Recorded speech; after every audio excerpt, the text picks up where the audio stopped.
system do not limit the ambition, they actually make the ambitions possible. For me, a systems first business means that you don't rely on memory or motivation, but you rely on processes. 15 years back, every business was offline and they were like shifting towards the online.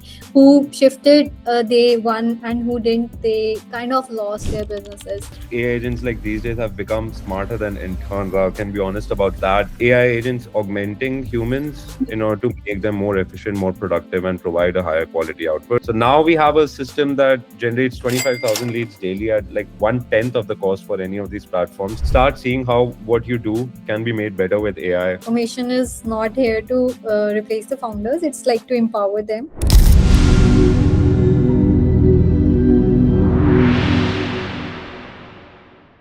Hello, welcome to AIBB, which is AI versus Business Builders. Today, we are talking about the kind of growth every founder dreams about.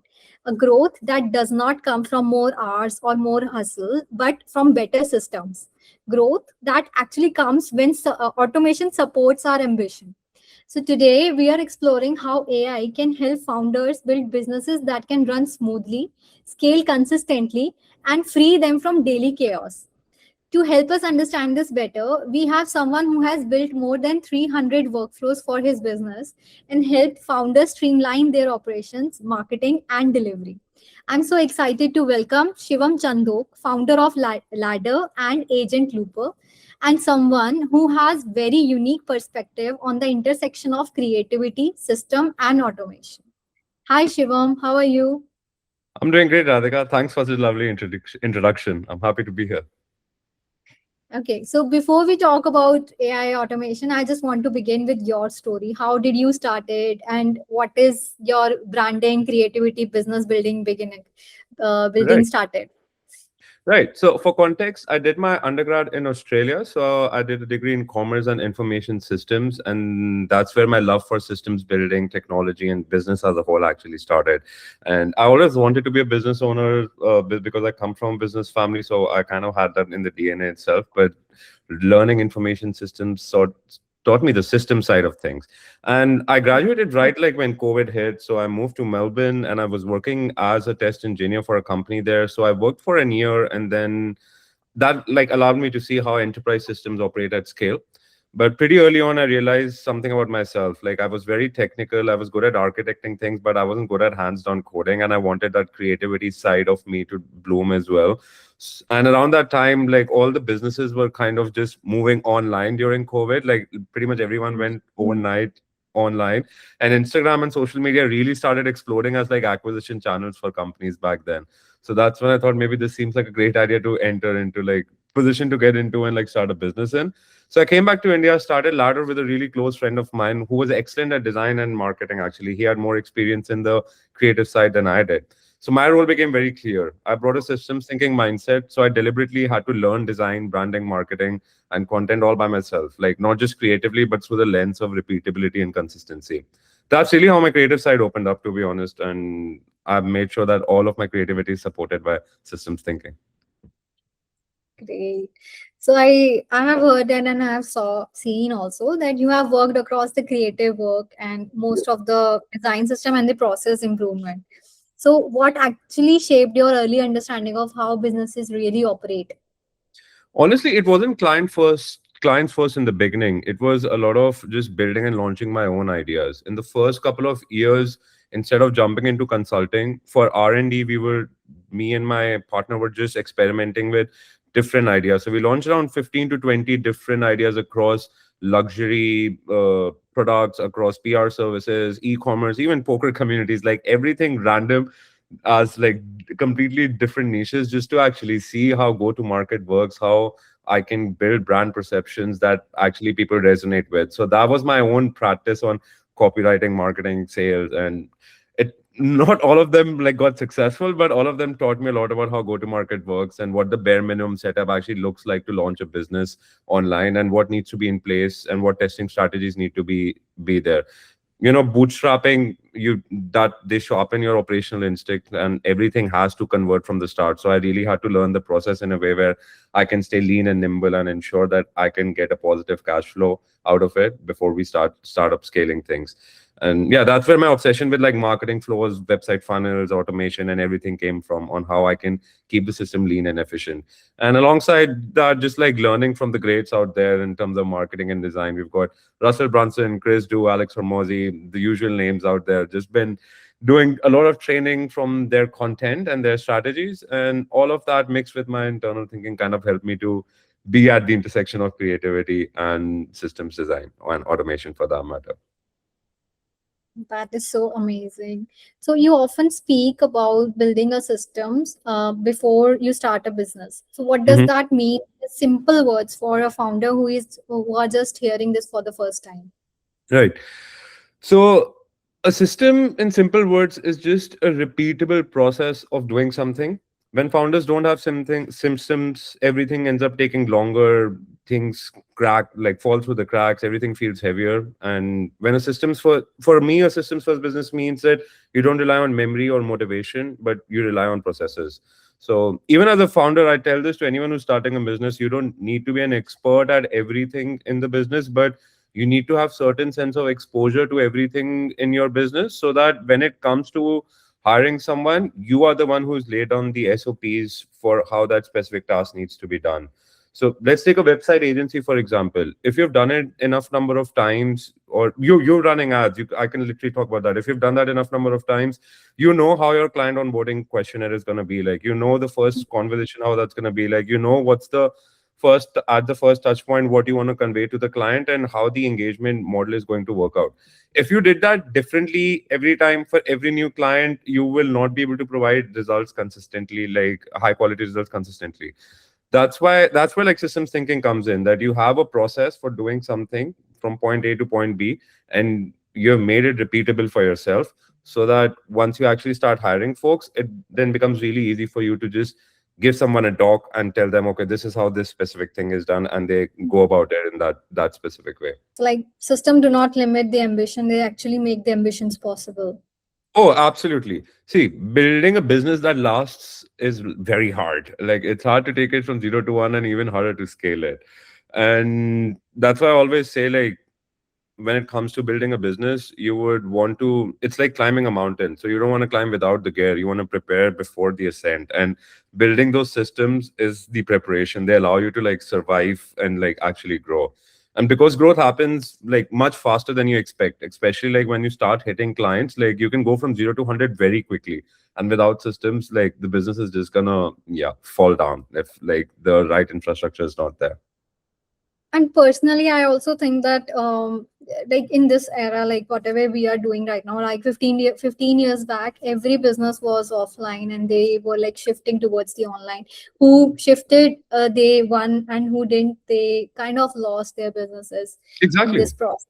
And right now also the shift is happening, and AI is like going Yes. everywhere, making every work easier, simpler. And I think marketers job is like almost taken up by the agents, Yep. AI It's agents it's majorly. true, 100%. AI But agents are. I don't think so that marketing, like I don't think so. Like for the next 5 to 10 years, AI agents would completely be able to take over the brand voice and brand marketing part. They can work as an intern, like an intern who can, without making mistakes, do things which you Mhm. can teach them. So like all the menial tasks can be taken up, but not the specifically bigger tasks like planning the projection and how the branding is gonna be done or how the marketing voice should be. Mhm. That is I the creative part should be, I think human generated only. Yeah, I mean it's a blend right now. I won't say intern. I'll definitely say as AI agents like these days have become smarter than interns. I can be honest about that. But I still don't see them fully replacing humans right now. You're right. I mean, even for creativity stuff, the taste for things is like very human. Like the ability to recognize what, not just what looks good, but like what resonates. That's like human intuition, which one develops like with their skill over years. That's not something that AI has been, at least like right now, been able to copy. So from that standpoint, I see AI agents being exceptional in letting us do our jobs more efficiently and allowing us to scale our service businesses, especially. I mean, Hmm. if I can have my designer assigned an AI agent who's basically helping her with all her tasks, she's able to do maybe they work for three clients instead of one, which he was able to do before. So I see that being basically AI agents augmenting humans in order to make them more efficient, more productive, and provide a higher quality output. But it's a tricky line to manage because you can be in a situation where you outsource everything to an AI agent because of not being proactive and just being lazy, and that actually gives you drastically bad results. So I would not recommend that to anyone. True. So when you started Ladder, what was the biggest problems that you noticed in the way the small businesses are working? So there, our approach was always ladder was always about business development. So my main mission was, and it still is, and that's what we're building ladder towards as well, is to ensure people can go from zero to one and actually end up scaling their business without worrying about the uncertainties that come alongside setting up a business. From that standpoint, when I actually started working with businesses, I realized the two reasons why people aren't able to be successful in business and scale is because either their operations are pretty fragmented, things aren't talking to each other inside their business, and they actually don't have the infrastructure set up needed to scale. It's either on the back end the operations are messed up, or on the front end the brand perception isn't hasn't been created strongly enough that they are getting consistent leads. And by brand perception, I don't just mean design, I mean every touch point on the digital side being optimized. So that includes marketing efforts as well. By front end perception, I mean a consistent lead generation pipeline's existence. I mean the actual visual assets that you are using to communicate to people, and just the copywriting in terms of the positioning and the messaging that you're pushing out there. Is that really resonating with your target audience? Half the people don't even know who their target audience is, and trust me when I say this, like people don't realize that. You run Facebook ads, so you would know that like as much as I do. Like a lot of the clients aren't like fully aware about how to actually think about their targeting because they just start building creatives and the creatives don't get a hit. But like you need to have an image of an audience in mind and build image like creatives accordingly. So a lot of brand perception work not being there and operations being fragmented. Yeah, both of these situations result in people not being able to build a business that can be successful. I like from my personal experience, the biggest problem I face from my clients are that we don't care about buyer persona or your research. We just wanted ads to be started, like right now. So we just don't need your research. We don't need your ad Yeah. targeting. We don't need buyer personas. We just want, okay, today I have given you the money, so from tomorrow the ads should be started. So it's like, hmm. Yeah, that's And what then what like do that's why I you come in, and it makes sense. I get that like from my clients who want ads as well a lot. So that's what I tell them, that I need to like A/B test enough to see what's actually getting you results. I mean, if it's just about like if it was as simple as just turning the ads on, you wouldn't be like coming to me for getting this done, right? Yes, so I think the biggest gaps are not creative, they are majorly operational. So it's kind of 100%. different. 100%. I agree. And they have these questions also. So if I gave you money on first, and why the ads were started from 15th of this month. So it's like kind of difficult to make them understand this is the groundwork that we did before running the advertisements. And they were like, why? No, no, you just wasted 15 days. I don't want that. Just run the ads. Yeah, Facebook ads is tricky because results you like any ads for that matter, because you see results like after a while, and especially when you're starting out, like you're basically burning money, and that's the cost of like doing ads, like literally, and making that like making clients understanding that is hard if like a client has not dealt with ads before, especially. So yeah, I can totally totally resonate with that. So, also one major thing that I have experienced is like many founders which come to me now, they try to do everything themselves. Like Right. they think, okay, the sales I'm doing that, marketing I'm doing that. Okay, I this operational part I'm doing, this part I'm doing. So, like, why do you believe that these kind of mindset blocks the growth? Yes, it does. In terms of scaling, it does 100%. I mean, when someone is starting out, I would like highly recommend them to do everything themselves because, like I said, you need to Mm. be in touch with the different processes and systems that would be present in your business, and you should be the one shaping them. Because, especially with agencies, like agencies have got a very wrong connotation to them that if a client comes in, then the agency just kind of bills them and doesn't provide the actual service. And this happens a lot for companies that are scaling, agencies that are scaling without systems being in place just because they've had enough credibility, they start like tarnishing their credibility because they don't have the processes that they are transferring to new people that they're hiring. That's why initially I would say everyone should do things themselves, but once you have actually figured out the different processes and if you've got enough clients, I think while scaling, you need to let go of your attachment of doing things by yourself, and if anything, just get someone in who probably would do that specific thing 10x better than you. I mean, if I can find someone who's like 10x better than me at a specific role, be it sales, marketing, or anything, and they have the time to do that consistently every day, yeah, they'll like outperform me on any given day for that matter.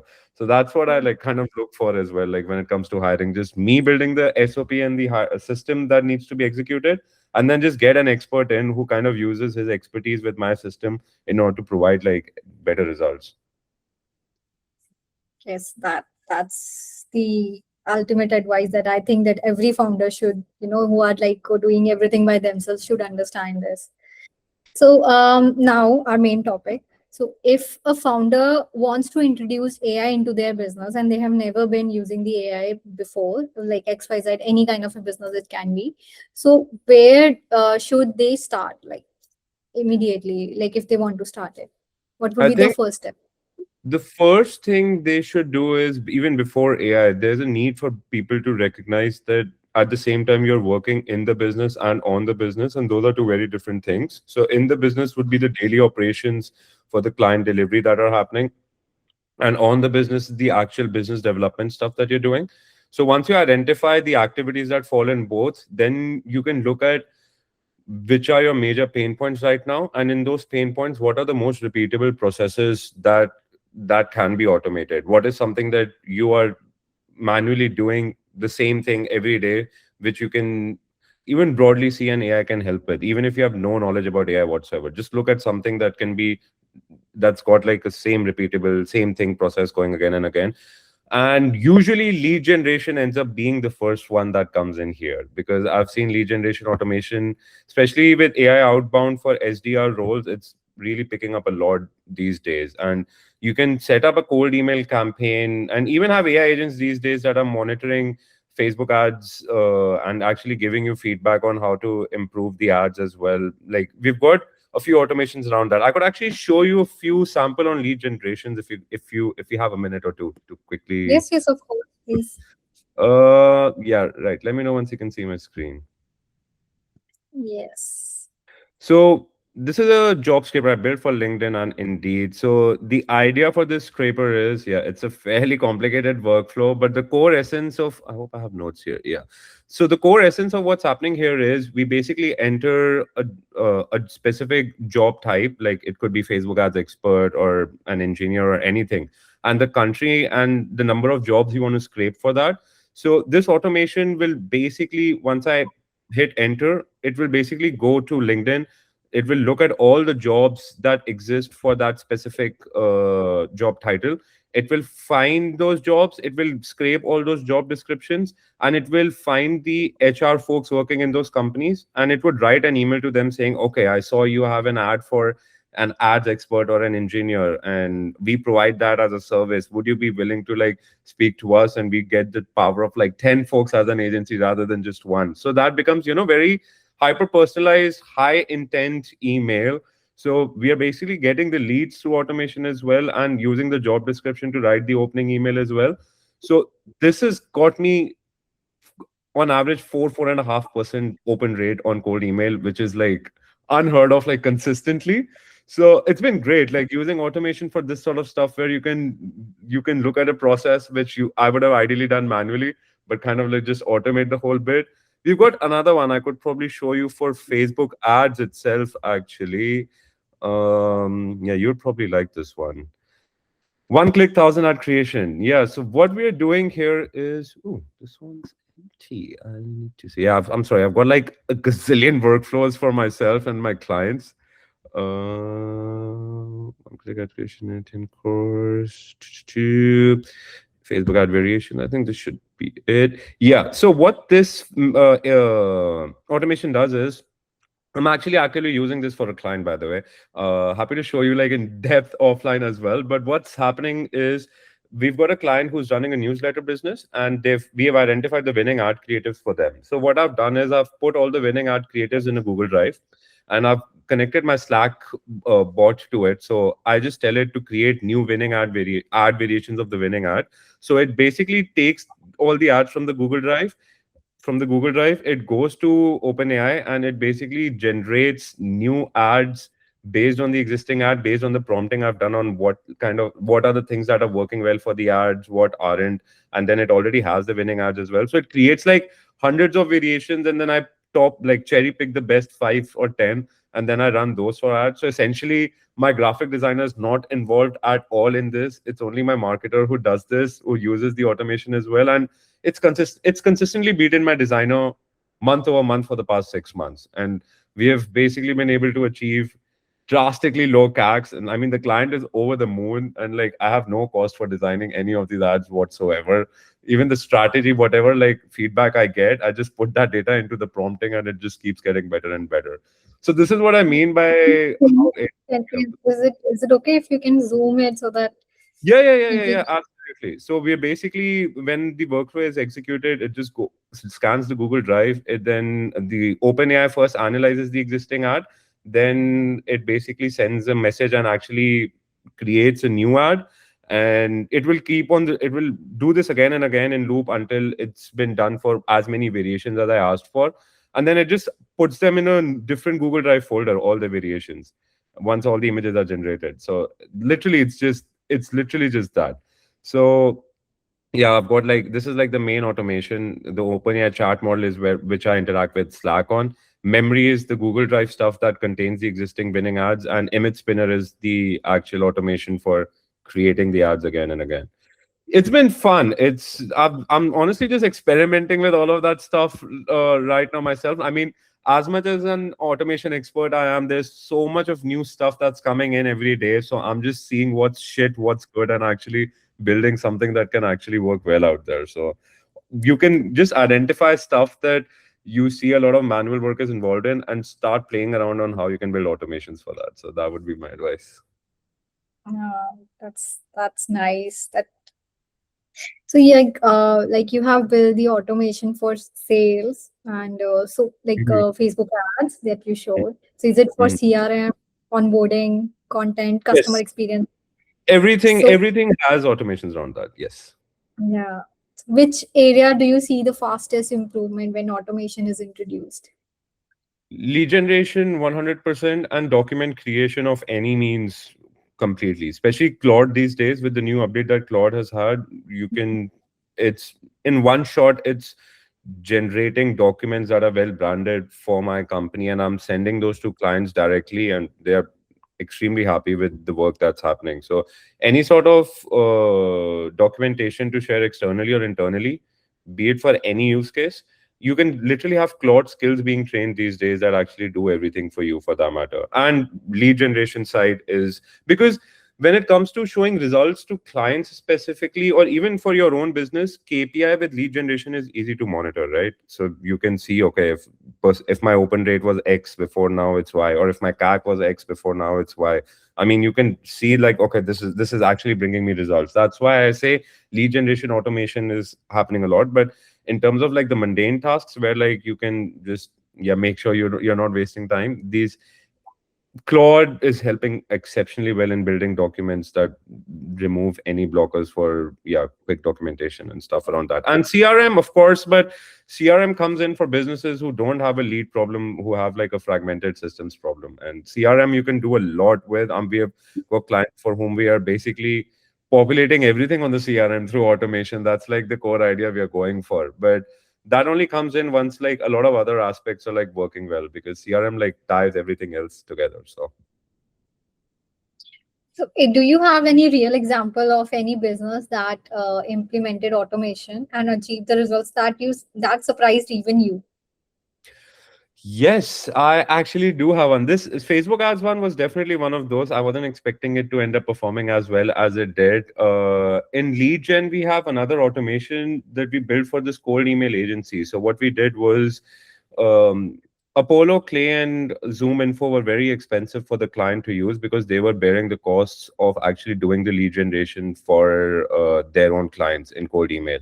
So they were selling it as a retainer package, all the leads inclusive. So they basically got us in to build an automation for basically replicating what Clay and Apollo do, but just through native tools and sources, and kind of do it at a cheaper rate.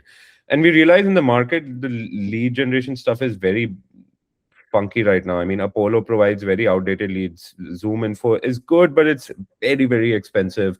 Again, with Clay as well, the amount of leads you're getting for the money you're paying, it's not worth it when you like think about scaling.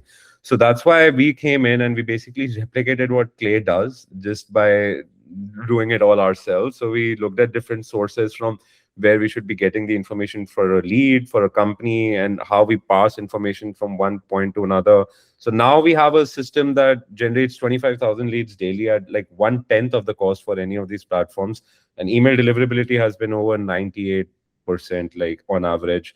The client's been like extremely happy. And I had no idea that this is going to work at scale the way it is now. I mean, I haven't done it for my own business yet because I need an infrastructure to support 25,000 leads daily. But I'm glad at least the automation is fully ready while I build the infrastructure for the other stuff. So, yeah. Yes. I think like the at what far like sorry. So I think like many founders like currently feeling overwhelmed by the speed of artificial intelligence. So what would you say to someone who feels that they might fall behind? You will fall behind, like that's like period. Like I feel I fall behind. I mean, the pace at which it's coming, it's exceptionally crazy. So more than worrying about like you falling behind, I'd say just like start seeing how what you do can be made better with AI, and just start joining communities, just start watching videos online, just start, anywhere you can get information related to AI online, be it on X, LinkedIn. Like you subscribe to 10 newsletters, 10 profiles, and your feed is going to be automatically populated with AI tools daily. So just do that and just kind of just play around and experiment. This We are going through a transformation phase, and no one knows what's on the other side yet. So as much as everyone else says, okay, I know that AI is going to go here or there, you're seeing massive developments happening month over month, day over day. No one knows what the world will look like in the next 5 years. So my recommendation to everyone is just like enjoy the ride and just see how AI can make you better, and don't fear that it's going to take your jobs away. I mean, even I know copywriters who have started charging more money after AI coming in because they are able to just deliver at more quantity and at more scale thanks to AI, rather than worrying that AI is taking their job. So it's just a lot around your positioning and how you're selling to your clients as well, around how you're using AI to provide a better service. And yeah, just like learning, to be honest. I'm still doing that. So. Think that has been like very motivational type of thing also, because I think Claude also have these launched their free courses so that you can understand how to integrate the agents, intelligent agents to towards your workflows. Have you checked that? Yes. We are like fully like Claude is something that I actively use more than like any other AI tool these days. I've sort of reduced my GPT use. I don't know why. Claude just gotten exceptionally better for like enterprise use cases. So it's been working exceptionally well for me. So the stuff that they come out with, they've even got GitHub repos for Claude Code on how to prompt correctly, how to actually use Claude for getting like efficiently to get like great output. It's great what Claude's been able to achieve so far. And the output that you're getting with both Claude Code, Claude Cowork, Claude Skills, all these things that they've taken out, it's exceptionally amazing. So, like me, I think most of the founders also think that they need more tools to grow. They have like 20 AI subscriptions. So, do you think that in your experience, they actually need to eliminate some tools before the artificial intelligence can actually work, or is it like they can use everything and they can understand it, and how is it going to work? With AI tools, I agree. Like it's a lot of because it's a new thing in town. Everyone's just the moment some tool comes in, people just subscribe and just kind of try to see how it can work or not. Trust me, there's a start on actually the number of users per AI tool. The percentage is drastically low. The stickiness is not that great. It's not purely because of the fact the product might not be good, but it's because of the fact that everyone subscribes, but not every tool has a specific use case for you. So from that standpoint, I genuinely believe that before subscribing to a tool, a person needs to sit and see what are they actually trying to automate, what is their actual business process looking like that they are trying to automate with a specific tool.